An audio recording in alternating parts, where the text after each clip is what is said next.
बुंदेलखंड को लेकर के बीजेपी अभी भी आश्वस्त है। अभी पिछले 2 दिनों से आपने देखा होगा योगी आदित्यनाथ वहां झांसी में किले में इंटरव्यू देते हुए दिखाई दिए। लंबा इंटरव्यू उन्होंने अलग अलग चैनलों को दिया है। ऐसा लगा कि पूरा का पूरा दिन उन्होंने अपने लिए इंटरव्यू के लिए सुरक्षित रखा था।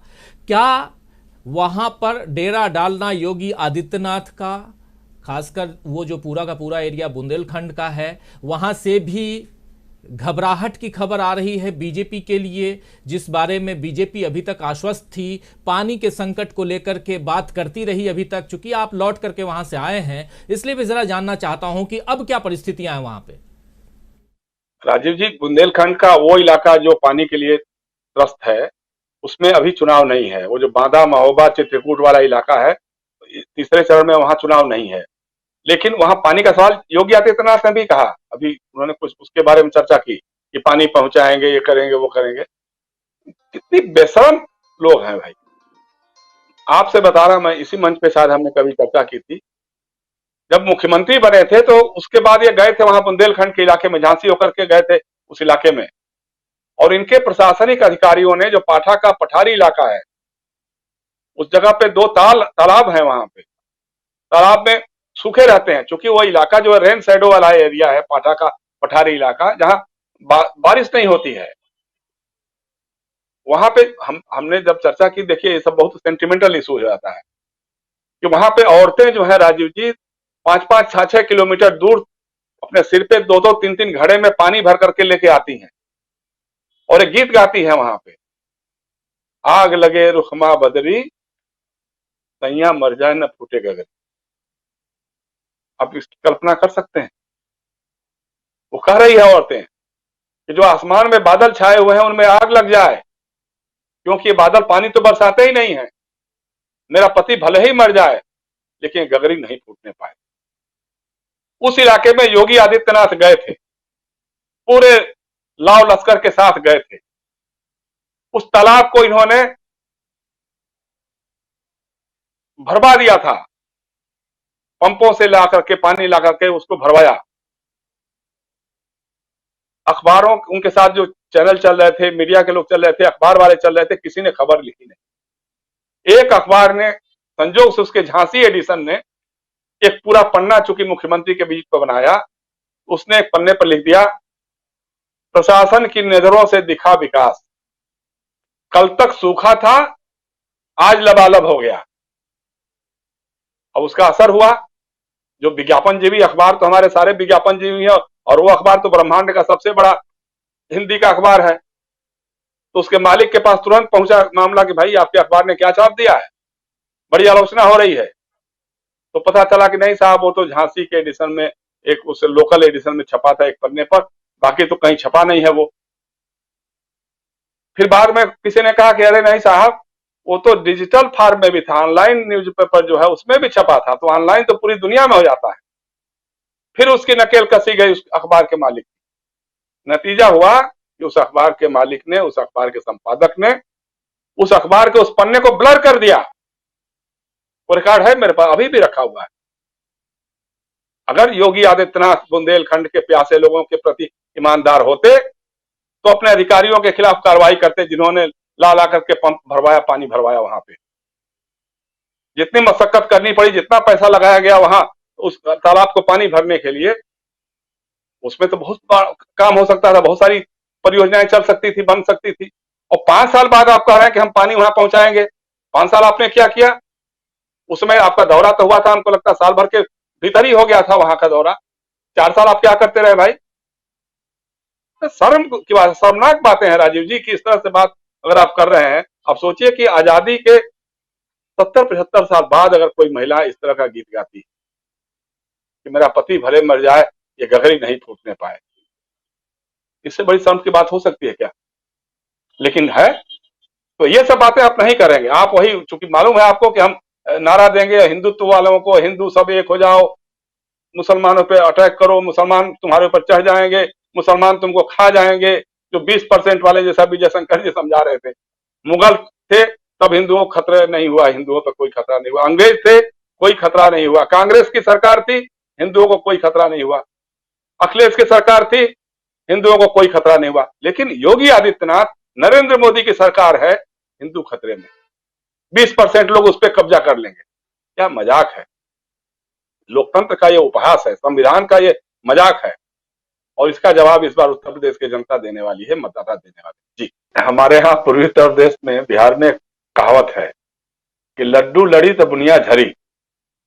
जब दो लड्डू लड़ेंगे तो उसमें से बुनिया झर झर के निकलेगा।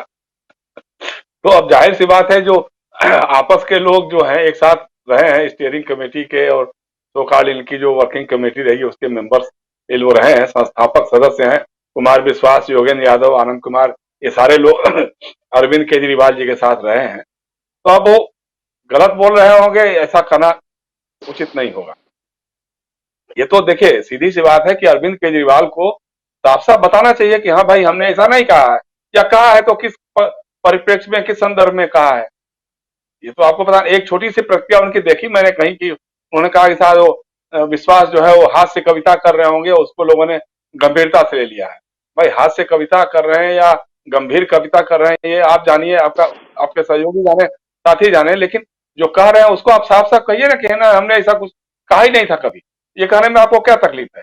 या कुमार विश्वास अगर आपको चुनौती देते हैं कि आप मंच पे आइए, सामने आमने सामने बैठ करके हम लोग बात करते हैं, हो सकता हो कि उनके पास कोई रिकॉर्ड होगा, कोई ना कुछ ऐसी बात होगी जो उसको साबित करना चाहेंगे। लेकिन देखिए वो बातें अलग हैं।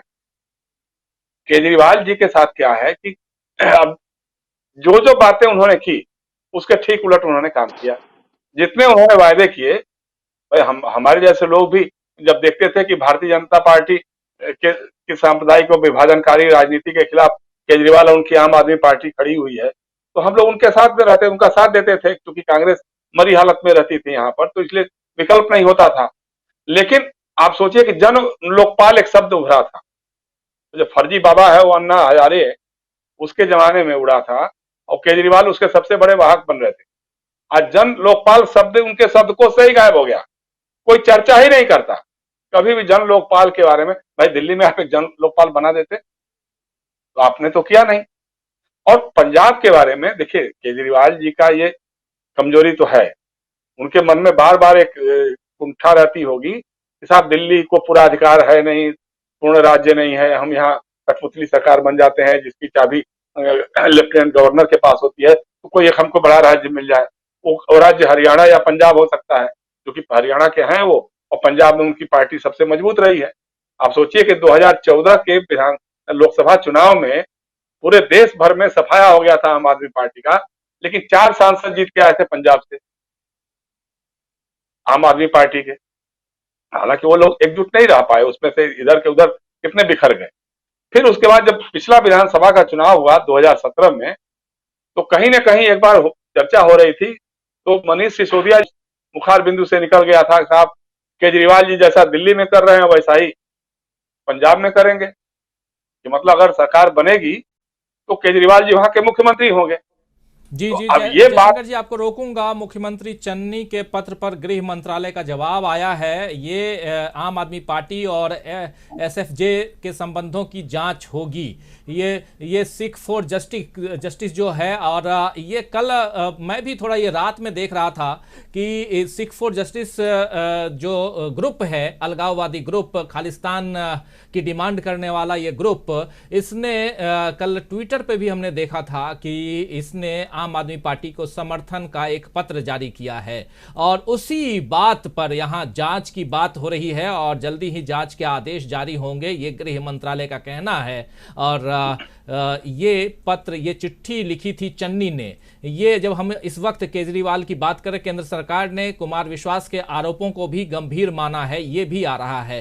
तो जब हम लोग अरविंद केजरीवाल, कुमार विश्वास और सिख फॉर जस्टिस की बात कर रहे हैं, इनके बीच क्या संबंध हैं? क्योंकि ये गंभीर संबंध, गंभीर बातें हैं जिस पर अभी हम चर्चा कर ही रहे थे। किसी बीच ये खबर आई है जो हम आपके बीच रख रहे हैं। जी जयशंकर जी। जी बिल्कुल नहीं, राहुल गांधी ने जो आज कहा, खुलेआम जो आरोप लगाया, जन से कहा कि केजरीवाल जी आप बताइए, आप एक सिख आतंकवादी के घर में गए थे कि नहीं गए थे? हाँ या ना में साफ साफ जवाब बताइए। अगर गए थे तो इससे बड़ा पाप क्या हो सकता है? हालांकि राहुल गांधी थोड़ा सा उलट बोल गए, भाई उन पर हिंदुस्तान नहीं पंजाब के लोगों को भी नहीं होगा, पंजाब के लोगों को भी शर्म आएगी इस रिश्ते को लेकर के। तो ये बात तो है। और जो चन्नी ने कह दिया था बयान में, जैसा भी शंकर भाई बता भी रहे थे, भाई उनका यही कहना था, चन्नी यही कहना चाहते होंगे कि बाहर के लोग आकर के भैया या उत्तर प्रदेश या बिहार या दिल्ली, हालांकि हरियाणा नहीं बोला उन्होंने, बोलना चाहिए था कि या बाहर के लोग आकर के यहाँ राज नहीं करें। अगर वो प्रवासी मजदूरों के बारे में बात करते तो प्रवासी मजदूर वहां राज थोड़ा करते हैं, ये राज करने के लिए तो है नहीं वहां पे। लेकिन अब उसको भाजपा और आम आदमी पार्टी ने ऐसे लेके उड़ गए लोग, जैसे लग रहा है कि बस वो प्रवासी मजदूरों के खिलाफ है। भाई प्रवासी मजदूर अगर पंजाब न जाए तो खेतों में काम ना हो, उनका सारा का सारा कपाट ठप हो जाए, उनके ऊपर पूरे पंजाब की अर्थव्यवस्था ठपी है, किसानी उसी पट्टी की हुई है। इस बात को चन्नी भी जानते हैं, पंजाब के सारे लोग जानते हैं, तो ऐसा तो चन्नी कभी बोल नहीं सकते थे। लेकिन हारे को हरिनाम, अब इन लोगों को यही मिल गया बयान, उसी पर लेकर के उछलने लग गए लोग। तो उसका मतलब यही था। अब उसी लिए देखिए, जब 2017 का चुनाव हुआ तो एक तो मनीष सिसोदिया जी के मुंह से निकल गया कि साहब केजरीवाल जी जैसा दिल्ली में कर रहे हैं वैसा ही पंजाब में करेंगे। फिर दूसरा, इन्होंने यहाँ से हमारे मित्र जो पत्रकार थे और विधायक बन गए थे जर्नैल सिंह, उनको चुनाव लड़ा दिया बादल के खिलाफ। तो उस समय एक और मैसेज गया कि साहब अगर मान लीजिए सरकार बनने की नौबत आएगी तो यहाँ पंजाब के लोगों को छोड़ करके दिल्ली से जर्नैल सिंह आएंगे, ये महत्वपूर्ण रोल अदा करेंगे। राघव चड्ढा को यहाँ से भेज करके सारा का सारा कंट्रोल पावर उनके हाथ में दे दिया। तो इसको लेकर के जो माहौल तो वहां बन ही रहा है। लेकिन वही है, असल बात यह है कि देखिए कुमार विश्वास ने जो भी कहा है, गलत कहा है तो उस पर मुकदमा करिए, लड़िए, कहिए के साथ झूठ बोल रहा है ये, इसका कोई सबूत है तो पेश करे। लेकिन वो अपना कह करके हाथ से कविता बता करके उसको नहीं टाल सकते, उसको नकार नहीं सकते। उसके लिए तो आपको खुलकर बताना होगा। और राहुल गांधी ने जो सवाल उठाया है कि साहब आप आतंकवादी के घर गए, वहां रहे, तो आप गए कि नहीं, रहे कि नहीं, ये बताने में क्या हार्ज है? आप बता दीजिए कि हाँ साहब हमारा कोई रिश्ता नहीं है। कब तक आप दिल्ली को दिखा दिखा करके, आज दिल्ली की सड़कें आपने कभी देखी है क्या?